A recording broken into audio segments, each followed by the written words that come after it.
Caríssimos irmãos e irmãs, celebramos neste domingo, dia 28 de dezembro, a solenidade da Sagrada Família. Nós temos aí, nesta festa de hoje, alguns desafios para as nossas famílias, alguns estímulos muito significativos. Então vamos começar com a leitura do Evangelho e depois algumas pistas para a nossa reflexão em família. Do Evangelho segundo Mateus, capítulo 2, de 13 a 15 e de 19 a 23. Depois que os magos se retiraram, o anjo do Senhor apareceu em sonho a José. Ele disse: "Levanta-te, toma o menino e sua mãe e foge para o Egito. Fica lá, até que eu te avise, porque Herodes vai procurar o menino para matá-lo." José levantou-se de noite com o menino e sua mãe e retirou-se para o Egito. E lá ficou até a morte de Herodes.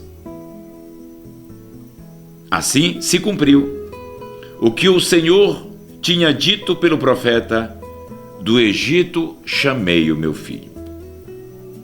Quando Herodes morreu, o anjo do Senhor apareceu em sonho a José no Egito. Ele disse: "Levanta-te, toma o menino e sua mãe e volta para a terra de Israel, pois já morreram aqueles que queriam matar o menino." Ele levantou-se com o menino e sua mãe e entrou na terra de Israel. Mas quando soube que Arquelau reinava na Judéia, no lugar de seu pai Herodes, teve medo de ir para lá. Depois de receber em sonho um aviso, retirou-se para a região da Galileia e foi morar numa cidade chamada Nazaré.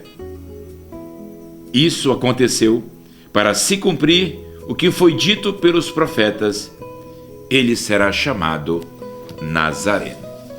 Palavra da salvação, glória a vós, Senhor. Caríssimos irmãos e irmãs, nós temos uma narração linda, essa narração é maravilhosa, cheia de detalhes significativos, de estímulos para a nossa vida em família. Quero somente dar-lhe algumas pistas para a sua reflexão pessoal, comunitária e também familiar.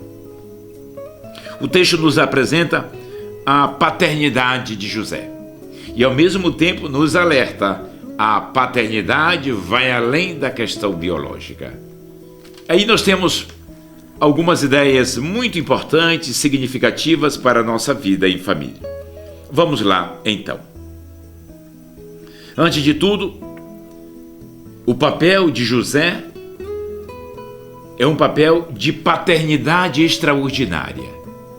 Não é aquela paternidade que nós sabemos do nosso dia a dia. É algo extraordinário.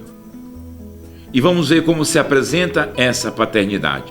Primeira coisa, ele não é pai biológico, porque o pai de Jesus é o próprio Deus. Então José vai além da paternidade biológica com algumas características específicas e fundamentais. Vamos lá. Primeiro, aparece a inseparabilidade entre paternidade e maternidade e esponsalidade. Vou explicar. José tem uma esposa, Maria. Então a paternidade de José está atrelada à maternidade de Maria e à sua esponsalidade. Ou seja, são esposos. Então não é uma paternidade, digamos assim, avulsa, sem um compromisso matrimonial, sem uma família concretamente falando. Não, José tem um projeto de vida. A paternidade de José está dentro de um projeto de vida familiar. E a maternidade de Maria está dentro de um projeto de vida familiar. Então isso aqui é muito significativo. Hoje nós não temos isso na sociedade, de modo geral, já se rompeu Nós temos muitas mães que não têm maridos, muitos pais que não têm esposa e assim por diante. Então nós temos aqui um dado da Escritura muito significativo que continua sendo hoje ideal para a transformação da sociedade, e a igreja continua propondo a beleza da maternidade e da paternidade dentro de um projeto de família. Outra característica da paternidade de José é o papel da liderança. José é pai e esposo. Ele lidera todo esse processo de acompanhamento, de serviço. José é líder da família que procura a todo custo buscar a preservação e a segurança do filho com sua mãe. E é interessante que aparece diversas vezes esta citação. Veja só: levanta-te, toma o menino e sua mãe e foge para o Egito. Primeiro. Depois, José levantou-se de noite com o menino e sua mãe e retirou-se. Depois, após a morte de Herodes, levanta-te, toma o menino e sua mãe. E mais ainda, ele levantou-se com o menino e sua mãe e entrou na terra de Israel. Percebam a inseparabilidade entre a paternidade, maternidade, responsabilidade e o filho que está aí nesse contexto. É uma totalidade de aspectos muito significativos que promove a beleza da segurança da família. Então é alguém que procura de fato promover a segurança, o acompanhamento zeloso. José é um pai que procura dar segurança para o seu filho porque o acompanha, porque percebe os seus desafios, porque percebe ameaças. Caríssimos irmãos e irmãs, que papel lindo é esse de José. Mas podemos também ressaltar outros aspectos significativos do clima dessa família de Nazaré.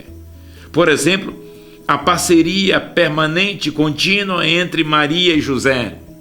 Maria e José vão, Maria e José voltam, Maria e José sempre. Olha o senso de parceria, de comunhão, de corresponsabilidade, de amizade, de pacto, de aliança. Que coisa linda.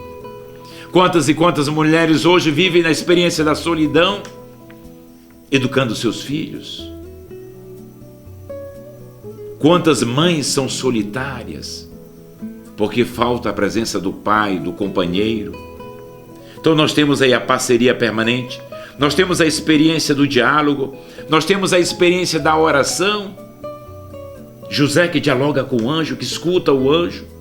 Nós temos José, um homem da prudência, do silêncio, do diálogo, da comunicação. Nós temos aí José, um homem da obediência. Caríssimos irmãos e irmãs, rezemos hoje por todas as nossas famílias, pelos nossos pais, mães, pelos filhos, para que essas características todas da Sagrada Família de Nazaré possam inspirar as famílias de hoje. A primeira leitura da liturgia da palavra deste domingo, solenidade da Sagrada Família, nos coloca o capítulo 3º do livro do Eclesiástico. E o que é que nós temos aí? Nós temos um breve comentário sobre o 4º mandamento: honrar pai e mãe. É bonito esse texto. Pegue lá a Bíblia e leia todo esse texto. Eclesiástico, do capítulo 3 praticamente, é todo o capítulo, né, grande parte dele, do capítulo 3, de versículo 3 até 17. Retoma esse princípio fundamental. A família tem uma base, é o pai e a mãe. Ressalta-se a paternidade e a maternidade. A família é dom de Deus. Deus quer a família. O que é a família? A família é aquele grupo de pessoas onde se vive a experiência do respeito, da obediência, do amparo, do cuidado, da solidariedade, da gratidão. Se fala, sobretudo, do honrar pai e mãe. Significa o dever dos filhos para com os pais. Mas Quais são as consequências dessas responsabilidades, dessas virtudes dos filhos para com os pais? Ou seja, do cuidado, do carinho, da atenção, da obediência.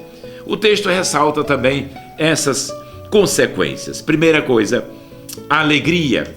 O bom filho é alegre. Um filho que desprezou seus pais é triste, é infeliz.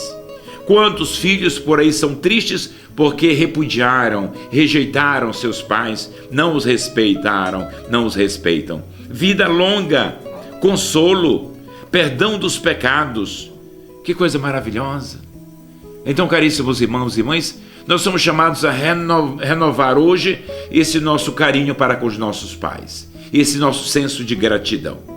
Quando isso é possível?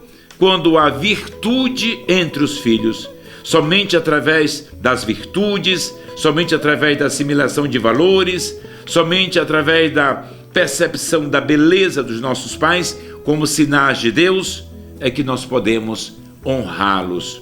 Caso contrário, não será possível.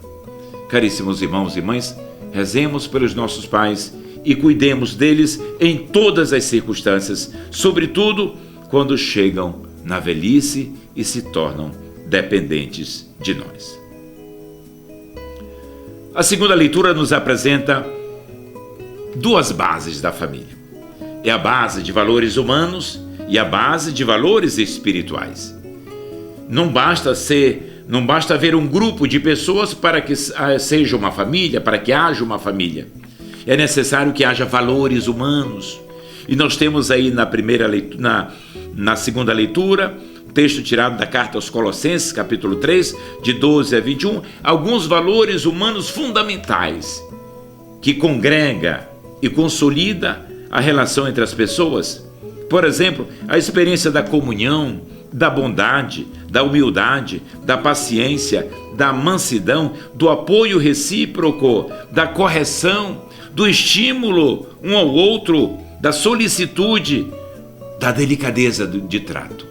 Então veja só, onde não há esses valores humanos, também ali não há o senso de família. Mas não basta que haja esses valores humanos, a igreja também é constituída por valores divinos. Ela tem também uma base espiritual, uma base de valores que brotam da fé. Porque Deus é o Senhor da família, a família é de origem divina. Então é necessário contemplar a Deus, contemplar a paternidade divina, contemplar o dinamismo das relações na Santíssima Trindade. E é por isso que, fazendo assim, nós seremos capazes de fazer experiências de valores extraordinários que brotam da fé, como, por exemplo, a experiência da tolerância, a experiência da misericórdia, a experiência do perdão, a experiência da caridade, agir em prol do outro gratuitamente.